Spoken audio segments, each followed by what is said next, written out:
इयत्ता 8वी, विषय मराठी, घटक व्याकरण, भावी प्रयोग. सर्वांना नमस्कार.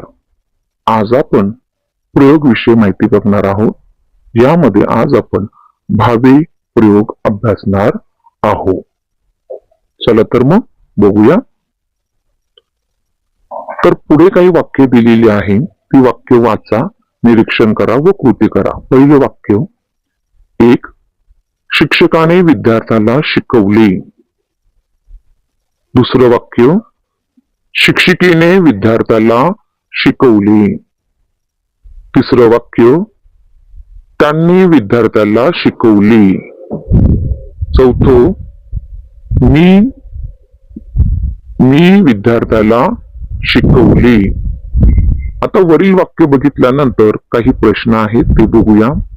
पहिला प्रश्न आहे, वरील वाक्यातील क्रियापदात बदल आढळतो का? दुसरा प्रश्न आहे, कर्ता आणि कर्म यांचे लिंग व वचन प्रत्येक वाक्यात बदलले आहे का? तर क्रियापदात बदल आढळतो का? तर नाही, क्रियापदात बदल आढळत नाही. दुसरा प्रश्न आहे, कर्ता आणि कर्म यांचे लिंग व वचन प्रत्येक वाक्यात बदलले आहे का? तर होय. मग यावरून आपल्याला काय लक्षात येतं?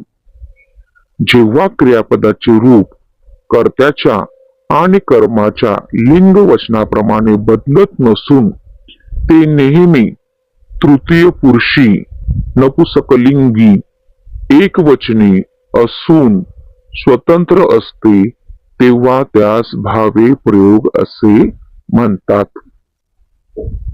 आता आपण भावे प्रयोगाचे काही वैशिष्ट्ये बघणार आहोत. पहिलं वैशिष्ट्य आहे, कर्ता सामान्यतः तृतीया विभक्तीत असतो. कर्ता सामान्यतः तृतीया विभक्तीत असतो. दुसरं वैशिष्ट्य आहे, कर्म असल्यास द्वितीया विभक्तीत असते. कर्म जर असेल वाक्यामध्ये तर ते द्वितीया विभक्तीत असते. त्यानंतर तिसरं वैशिष्ट्य आहे, क्रियापद नेहमी तृतीय पुरुषी नपुसकलिंगी एकवचनी असते व कर्ता किंवा कर्माच्या लिंग वचनानुसार ते बदलत नाही.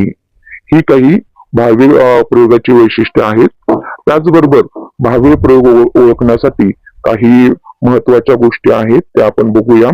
पहिली गोष्ट आहे, क्रियापद हे तृतीय पुरुषी व एकवचनी नपुसकलिंग असते. क्रियापद हे तृतीय पुरुषी एकवचनी नपुसकलिंग असते. दुसरं खूण ओळखण्याची खूण आहे, सामान्यतः कर्त्याला व कर्माला जर प्रत्यय असेल तर ते वाक्य सकर्मक भावे प्रयोगाचे होते. जर त्या ठिकाणी असेल प्रत्यय असेल तर ते वाक्य सकर्मक भावे प्रयोगाचे होते.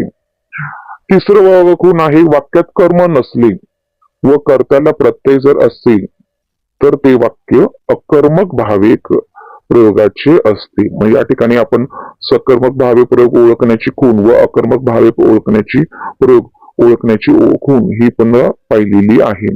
अशा रीतीने आपण भावे प्रयोगाची वैशिष्ट्ये पाहिलेली आहे, भावे प्रयोगाची व्याख्या पाहिलेली आहे, उदाहरणासहित आपण अभ्यास केलेला आहे. धन्यवाद.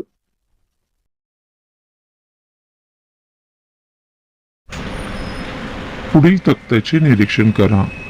त्यामध्ये सकर्मक भावे प्रयोग व अकर्मक भावे प्रयोग यांची काही वाक्य दिलेली आहे.